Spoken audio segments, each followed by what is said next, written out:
is the best-selling writer, Alan Wake.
Is one thing, but it's actually so many different important parts of it, like creating the tools or creating the totally baffling and genius level mathematics of, you know, how life works inside the game engine and how things are rendered, and then the scripting of, you know, the logic of actions that we need to script in. All of that kind of like so many areas of expertise just within that. But then on top of that, like audio and music, 2D art and concept art and animation. We care about like dialogue pacing, we care about text on screen, we care about flow of information that the player receives, what are the objectives, when do you get them, what word exactly we use to kind of like be like, okay,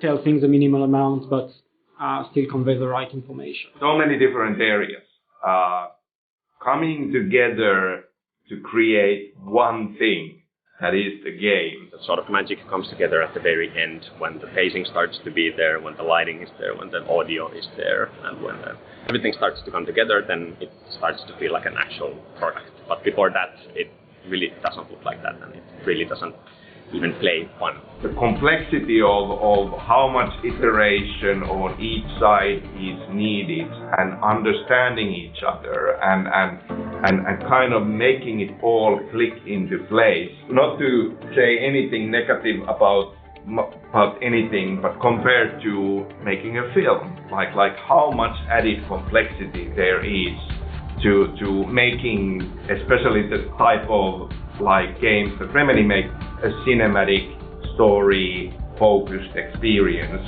where all of that storytelling is part of it, but so many other elements coming into play that need to all work together. It's kind of amazing how we pull it off, since the amount of organisation, the amount of communication and skill that goes into it. I think that games are a very complex media in that way, so that's always a pleasure. No! Welcome! We have a great show for you here tonight. Alan Wake, one of my all-time favorite writers and guests on the show. He's here to talk about his latest book. This is all the drafts of Alan Wake 2 screenplay. Whenever we have a draft written and ready, I like to print it out. I like to jot the notes on the paper and cross things over, and then we create a new draft. Screenplay has been done for some time, so no papers added to this stack anymore. But this is what it amounted to through the whole project. Wake used the materials he had, the connections he had, the people, the places. Wake put them in to make it true. The narrative journey is extremely important for any Remedy game. It's important that the narrative can take many different shapes. Yes, it is about characters, it is about the plot and the stories that these characters experience, but it's also about the world. The world in itself, we tend to treat like a character as well. We love world building and we take it very seriously. We love to use live action video. In the manuscript of a novel he has forgotten he has written. We love to have in-world TV shows and radio programs that help build out the world. Our musical guests, Poets of the Fall. Thank you. at least had been funny. The way that this touches all disciplines and everyone's very passionate about building out the world with all kinds of detail is signature, what makes a Remedy game. This goes to the small details in the world. Like in quite a few of Remedy game projects, there are bits and pieces in there that I have created. Like the first one, I clearly remember in Max Payne 2, in the hospital scene, we have a window and there are kids' drawings on the window, and if you look carefully, it kind of goes through Max Payne 1 story, but as if, you know, a small kid had drawn them, and I drew those with a crayon. And we just photographed them and put them in. In Quantum Break, there is this huge chalkboard with, as if there had been a lecture on Alan Wake, and he's writing all of these theories as if there was a professor writing all of that down. I did it on a whiteboard, and then that was photographed and just kind of tweaked so that it's chalk on chalkboard. In Control, there are a number of whiteboards in different research areas on all kinds of theories. I did multiple whiteboards, wrote them full, and they were photographed and put in. This final thing here is Tim Breaker's theories on what's happening to him in Alan Wake 2. First things first. What's your name? Mocap volume at Remedy, and normally, you know, you see all those cool animations in terms of the body that you see in the game playing. You know, we normally get the actors in the space, we have the markers on for example, and then, you know, we shoot you know, specific performances, whether be it for the gameplay, whether, you know, it's like for the cinematics, so all that magic happens here. And a part of that, we have this scaffolding system here at Remedy as well. For example, you know, if you want to jump through the staircases, for example, you know, want to step up, or, you know, jump from a height, so all those things are possible, even though it's a limited space, but the options are unlimited, what we can shoot here. You're the killer. The cult bleeding. No! You've got the wrong man! If we go all the way back and to Max Payne and me loaning my likeness to the character in the first game, that was just photo shoots, nothing else. Just we were posing for photos. Now, being a part of it and kind of like acting as a character in it, it's actual acting. so proper motion capture in motion capture suit, performance capture in our performance capture booth. It was very challenging, great deal of fun, I felt, and more than anything, I feel that I learned a great deal about writing and directing through it. Being in that role, you know, on the other side of the interaction, made me think about writing from a new perspective. There were some flashes of insight, like, yeah, like, should be thinking about this when writing scenes like that. It's for us. The text is about us. This is the second floor of the Remedy office right now. Here's some lounge area. We have a couple of different game consoles in there for reference gaming. Every day we have some people there playing games like developers, so they are not enjoying the game at all. They're just looking into how did they do this animation transition, or how does that lens flare work, or how are these hit decals when I hit that thing, and is that actually leaving a mark? And it looks silly, and is not necessarily, well, it's not how the end user plays the game, but it is something that we sort of have to do in here. This is roughly the Northlight wing. So Northlight, of course, is the umbrella term for our proprietary engine and tools. And we have some of these posters here on the wall, how people are sort of depicting or what people are saying about the engine. For example, we're talking about it not necessarily being a shed of tools. We can't do all kinds of games with Northlight necessarily, but it's very good at the types of games that we do. It's like a scalpel for things that we make. All the games that we have made, I think that this is industry-wide, is that technology goes forward so fast that we don't exactly know what we can do in the project that we are starting now, which gives you a couple of things. It's exciting. You know that you will be prototyping new ideas and trying out things. But you also know that it's really, really hard to predict how long will it take and how much will it cost, which of course from the business perspective is a tough challenge. Games are very iterative in the making, and there is always, it's always a prototype that then advances into the final product. So yes, and in every one, something that in the previous game was not possible, in this game suddenly it is. And it keeps changing, it keeps being exciting. Because of that, we are making discoveries along the way.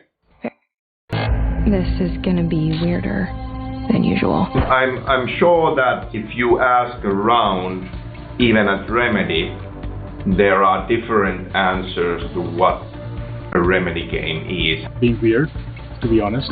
The little touch that for me is Remedy is like this spice of weird. A Remedy game has a very signature style in terms of narrative. Like whatever the project we are making, there is always something weird about it.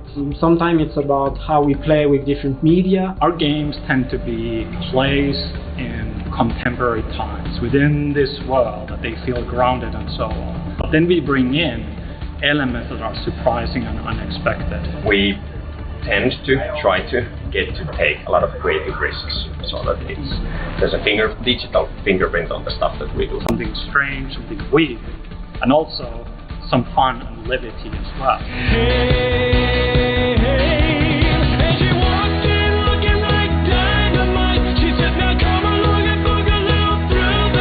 We want to carefully balance those three different areas to make sure that there's something really unique that I don't feel like many other studios are out there doing. A game that has a strong story focus, that is character-centric, that has a strong identity when it comes to style, that has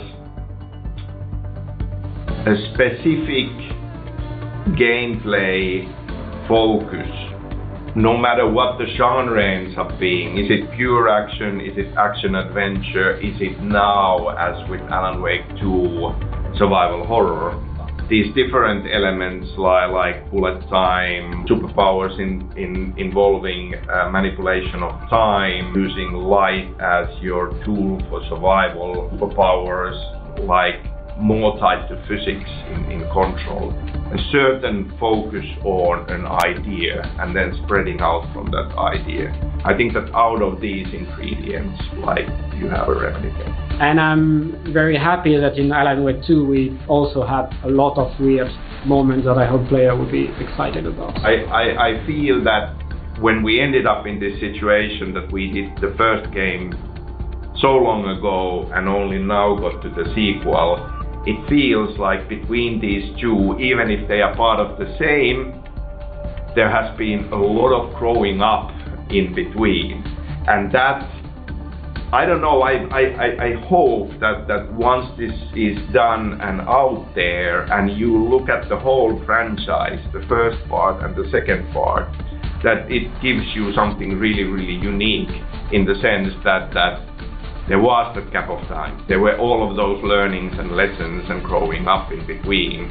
And yet it is very much the same thing. I just felt so happy that there was that suffering along the way, that it didn't happen earlier, because all of those steps along the way have informed what Alan Wake 2 is.